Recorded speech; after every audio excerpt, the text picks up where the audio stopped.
Today we're here with Carolyn Twyford, who is the president of the local United Women in Faith organization as part of St. Matthew's to talk about that. Carolyn, welcome. Thank you. Good to be Thank here. you for having me.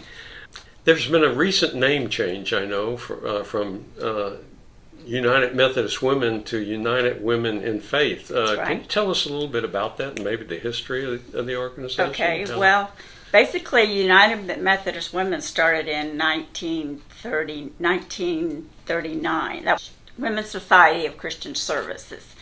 And so it has been that for a long, long time before it became United Methodist Women in 1971. I didn't come to the church till 1978, so I missed a lot of that. But a lot of the people that were our presidents back then, a lot of our congregation knows who they are, and it goes back to then. So the name change started in 2022. We just started that. We just did that, which is really going to be important for everyone in the church because now we are inviting everyone. I mean, and we always did, but I think a lot of people specifically thought, well, it's a Methodist organization, so I'm Baptist or I'm Episcopalian or, or I'm Church of Christ. There's different ones that they thought, well, maybe I'm not invited to that. But I hope that they get the feeling that they are welcome, and we're trying to make that happen. So you're expanding to welcome people of all different denominations yes. and groups and, Exactly. and thoughts. Great. Exactly. That sounds good. How is the chapter organized there, each chapter? Okay. We are in the Rio, Texas conference. In the conference has 7 districts, and we are in the Las Misiones district, and in that district we have 47 churches around San Antonio area. So the 47 churches with the 7 districts, and in that, when you have your being in a district, you have meetings and you have annual meetings that get you an opportunity to meet different people from the different churches. It's really nice to have a big greeting like that because you will get to know all of the other churches. So we have circles in our church, and they are made up to accommodate either working people that don't want to drive at night. We have daytime circles, nighttime. We had a nighttime. They just recently changed to daytime because of the age of them, but that's adjustable. That's on that. So our 4 circles in St. Matthew's is what we have, and we try to have that just so that we can accommodate all the ladies of the church. Now, what is the purpose of these circles? The circles are usually a name of maybe your favorite Bible character. We've got Sarah, Lydia, Eve, and we have Hope. The circles meet once every month. Sometimes they have their date. They might be the 3rd Wednesday or the 4th Thursday they meet. And they have activities that they're doing. They might be working on UMCOR projects for that, or usually whenever we have our big meetings, we've got projects going on. We've always got something going on to give the ladies something to service because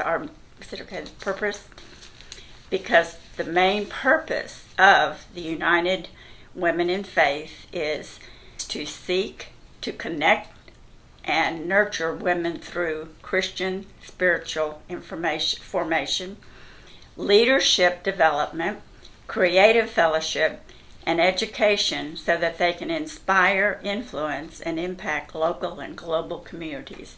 We are a big missionary group. We have many projects that we work on, not just the church. I'm saying all of our units together. And so we're here at church. We've done UMCOR, helped with projects for them. Hygiene kits, it might be school backpacks. There's different things that they need. There's different things that we have, and the ladies love it. They love to get up there and do that. So we have sales, bake sales, craft things where they make things, and so it just depends on what they want to do and what mission that we're working for. So all of our proceeds for bake sales and things that we do goes to our mission work. So it's the big thing for all of us. It sounds like the organization is both inward with the circles and for maybe growth of the group itself, and outward with these many missions that you just told us about. Is that right? Yes, it is. Okay. Yes, okay. it is. Good. That's wonderful. What does this mean to you particularly? Oh gosh, Since you've been I've been involved? coming to this church since 1978. I've been with United Methodist Women since then, and a lot of changes have been in not only the leadership, but the things that we do, and it's very meaningful because sometimes we feel that people don't really know what we do, and that's why at times we'll try to get the United Methodist men in with the women and they do the baking or the cooking, the grilling, and we'll have a barbecue or something of that nature. Okay. And that's a fun time, not only for the ladies, but for the spouses and the men as well. So a lot there. Okay.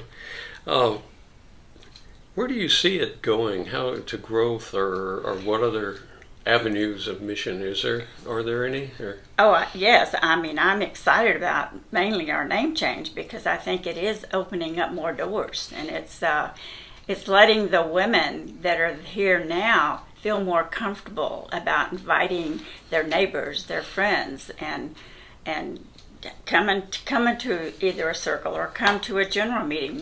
Once a month we have a general meeting where all the circles get together and we talk about things that we're doing, and we have a speaker.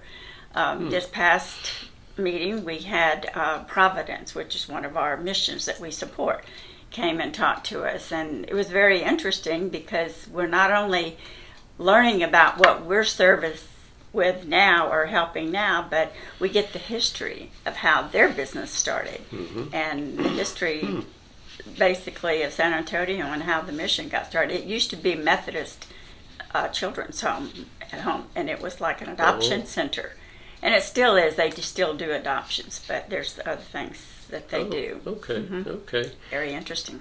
Good. How did you become the president, or what? How did you make that decision to take on that role? Seems like a pretty large role right now. Well, all the work that you do.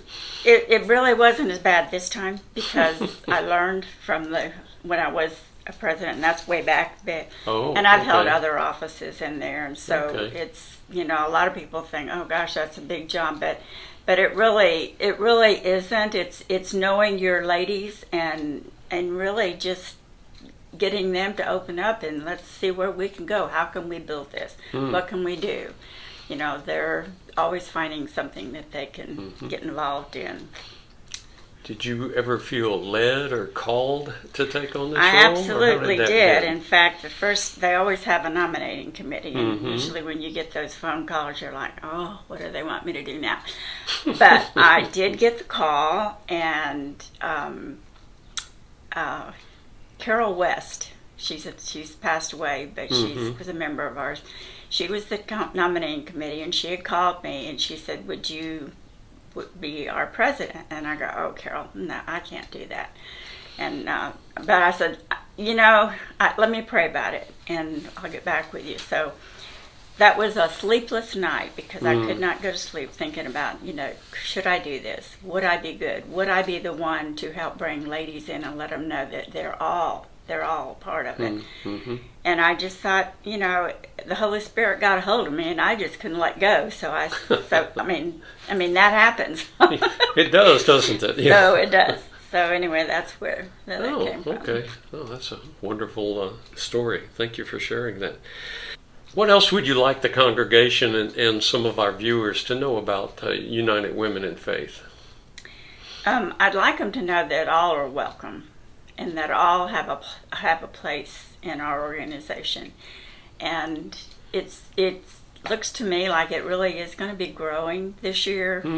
And Good. We've got a lot of things that we're looking at doing, and we even do field trips and go places, and the ladies are getting excited about getting back into it. And since COVID, we had a 2-year there that we just really lost. Not only some of the ladies, and some of them, we lost due to age, but I see it growing this year, and I'm really excited about it.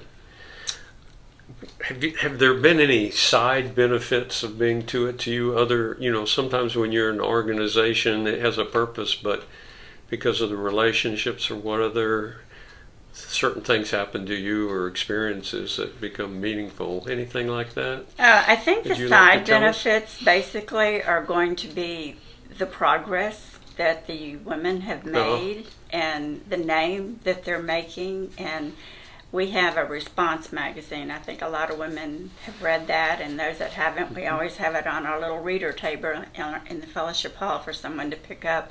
But that's all over the world, and that's how the women got started. And I think when you read that and you see the benefits of all the other organizations doing things, that's what boosts you up and gets you interested in it. So I'm still a United Methodist woman, but we are women in faith, and we are welcoming them all. So okay. Well, thank you, Carolyn. This has, I think, been very enlightening, particularly to me, being a guy who's not involved with it, but to know what's going on. Come. I can come. Okay, good. Yeah. Again, thank you for being with us. And thank you all for being here, too.